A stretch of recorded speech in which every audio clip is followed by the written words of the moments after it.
ज्ञानवापी मामले में लगातार हिंदू पक्ष और मुस्लिम पक्ष की तरफ से तरह तरह की दलीलें दी जा रही हैं। इसी कड़ी में मामले में वादी महिलाओं द्वारा औरंगजेब को क्रूर और आतताई बताया गया था।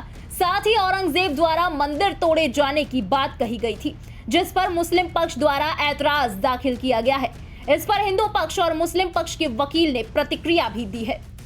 दरअसल ज्ञानवापी के संपूर्ण परिसर में एएसआई सर्वे को लेकर हिंदू पक्ष की तरफ से कोर्ट में एक याचिका डाली गई थी, जिस पर कोर्ट ने मुस्लिम पक्ष से आपत्ति दाखिल करने को कहा था। 22 मई को मुस्लिम पक्ष ने अपनी आपत्ति दाखिल की, जिसकी कॉपी हिंदू पक्ष को भी मुहैया करवाई गई है। अब मुस्लिम पक्ष की आपत्ति का लेटर वायरल हो रहा है। मुस्लिम पक्ष की तरफ से दाखिल की गई 26 पेज की आपत्ति में कहा गया है कि औरंगजेब ने कभी मंदिर तोड़कर मस्जिद नहीं बनाई, न ही औरंगजेब निर्दयी था।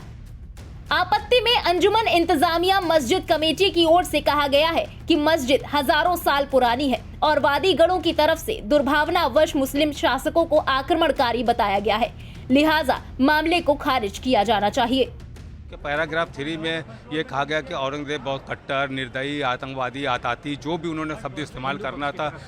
नहीं, हिंदू पक्ष तो नहीं कह सकते उनको। वो 5 लेडीज़ जो है, 5 लेडीज़ में से 4 लेडीज़ ने, हाँ, जो 4 लेडीज़ वादी हैं, उन्होंने ये बात को कहा। हिंदू पक्ष क्यों कहें हमको? सारे हिंदू तो नहीं कहते ऐसी बात को, तो हम हिंदू पक्ष के लिए तो ये बात नहीं कह सकते हैं ना। वो 4 लेडीज़ की तरफ से है दरख्वास्त जो आई है, उसमें ये बातें कही गई हैं।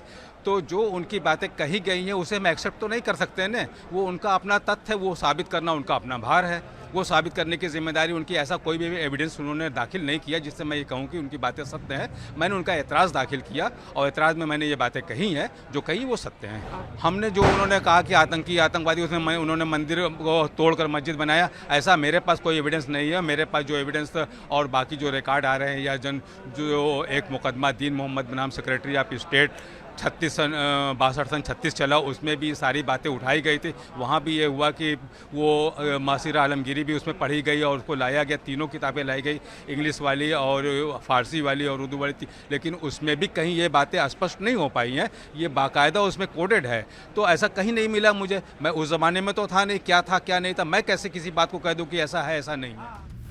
वहीं ज्ञानवापी मामले में मुस्लिम पक्ष की तरफ से 26 पेजों की आपत्ति पर हिंदू पक्ष के अधिवक्ता ने कड़ा विरोध जताया है। उन्होंने जो कहा है, कथन को सरासर गलत कहा है और इसका बहुत सारे प्रमाण हैं और ऑब्जेक्शन में उसको ऐसा सफाई देने का उनके पास अगर कोई प्रमाण है या होता या है तो उसको देना चाहिए उनको। औरंगजेब की एक इतिहासकार आशीर्वादीलाल श्रीवास्तव द्वारा जो लिखा गया है औरंगजेब की दक्षिणी नीति, उसमें बहुत खुल्लम खुला स्पष्ट है कि उन्होंने मंदिरों को तोड़ा, कई हिंदुओं को जनेऊ उतरवा करके मुस्लिम बलपूर्वक बनवाया तलवार के नोक पर। आज अगर ज्ञानवापी मस्जिद को आप देखेंगे, ज्ञानवापी मंदिर में जो है कोई मस्जिद का अवशेष नहीं है। आप ज्ञानवापी मंदिर के अंदर जाके देखेंगे, वहाँ शिवलिंग मिल रहे हैं, मंदिरों के अवशेष हैं, मंदिरों की दीवारें हैं और वो सब दीवारें चीख चीख के कह रही हैं कि मैं मंदिर की दीवार हूँ। और इन्होंने जो लिखा है ये सरासर गलत लिखा है। इतिहास लगता है या तो इन्होंने जानबूझकर देखा करके लिखा है या तो फिर वन साइडेड होकर लिखा है। बहरहाल अब इस मामले की सुनवाई 7 जुलाई को होगी। वहीं इलाहाबाद हाई कोर्ट ज्ञानवापी परिसर के सर्वे के मामले में 26 मई को सुनवाई करेगा। इसके साथ ही सिविल वाद की वैधता को लेकर दाखिल याचिकाओं के मुद्दों पर हाई कोर्ट में सुनवाई चल रही है। बता दें कि कोर्ट ने दोनों पक्षों की बहस पूरी होने के बाद फैसला सुरक्षित कर लिया था। फिलहाल इस खबर के बारे में आपका क्या कहना है, कमेंट सेक्शन में लिखकर अपनी राय जरूर बताएं। देश और प्रदेश की तमाम बड़ी और लेटेस्ट अपडेट्स के लिए सब्सक्राइब करें इंडिया पब्लिक खबर के YouTube चैनल को और बेल आइकन दबाएं ताकि चैनल से जुड़ी सारी लेटेस्ट अपडेट्स आप तक वक्त से पहुंच पाएं।